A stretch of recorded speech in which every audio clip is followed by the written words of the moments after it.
to Warner Brothers Studio Tour London, the making of Harry Potter during our Triwizard Tournament feature. Now do jump out of those seats and come join me here on the stone. Do make sure you have all your belongings, your cameras, bags, phones, and you won't be coming back to the cinema today.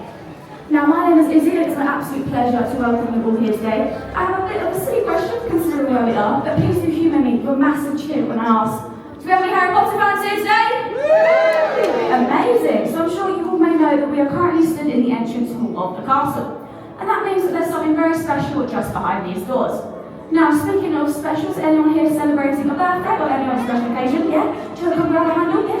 You can grab a handle then. Come forward, feel free to grab just a bit of the door. And when I say Hogwarts, you're going to give it a gentle push.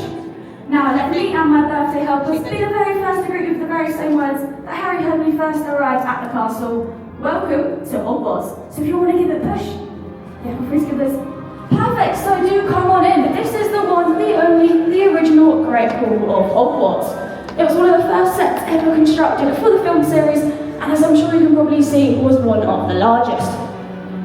Now the Great Hall stood for over 10 years on a soundstage just over there actually during production filming, and then was brought here piece by very precious piece, especially for the tour today. So do keep making your way into the Great Hall, as we're going to get those doors shut and they do make for a fantastic photo opportunity. Now speaking of photos, the lights are low and the tables are set, which means that this is ready for filming, so all your photos are going to come out just perfect. Now I'm sure you couldn't help but notice the floating candles that we have are just hanging above our heads here. So these are rigged in the same way that was done in early production filming. Now the reason I say early production filming is that these were originally real candles with a real fuel reservoir and wick, and they were lit live on set. However, the set was very prone to drafting back then, which meant the flames were thicker and they would catch light to the wire, and the candles would eventually fall down onto the floor. So it was decided it would be much safer going forward to actually make the candles with CGI in post-production, as well as all the stars, clouds, and even storms that we see throughout the films. Now, if you're anything like Ron Weasley, I'm sure this chocolate feast in front of you here is making you very, very hungry. But you'll be surprised to learn these amazing chocolate sculptures aren't actually made out of chocolate at all. Real chocolate would have melted very quickly under the hot studio slides, so our props team got very creative and they actually made these out of resin with a wax finish just to make them look perfect. Now, my favourite chocolatey masterpiece is the fabulous Phoenix cake just over here. A real version of this cake was actually made by a very famous chocolatier down in Brighton, and it was transported here so the props team could recreate this version here.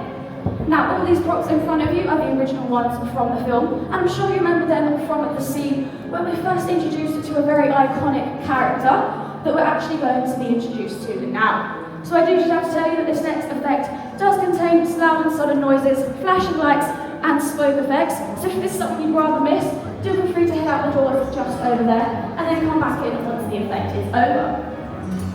I am going to now introduce you to a very iconic character. So in 3, 2, 1.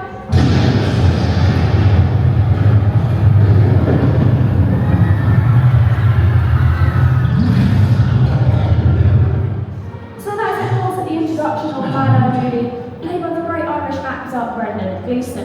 Now, Mad-Eye Moody's appearance is very iconic, and the most iconic part of his appearance has to be his prosthetic eye, which you see just over there. This was originally going to be a vision effect, but Nick Dublin, the creature effects designer, thought that he could definitely do it with special effects. So what he done was he actually put a protective shield over Brendan Gleeson's eye, and he fitted an animatronic eye over it, and there's a very, very tiny magnet just behind that keyboard, which allowed it to be remotely controlled on the set. Now, your time in the Great Hall is slowly coming to an end, but just a few more things before you do leave. If you have one of our studio tour passports, you'll be looking out for our stamping locations and our snitches around the tour. Our first snitch is just over there, just hanging above that archway. And the second one is with the floating candles, but the floating candles just outside the Great Hall. Now, if you have one of our studio tour digital guides, your tour begins just round the corner over there at the director's board. Look out for the numbered icons. If you're looking for refreshments, we do have them halfway through the tour. We have our new butterbeer cafe, we have butterbeer, frozen butterbeer, and also butterbeer ice cream. Now, do make sure you look out for our special feature-specific things going on throughout the day, such as the Bobaton and Durmstrang demonstration in J stage, and of course our brand new backlot stage as well. Now, there's all from me, but it's time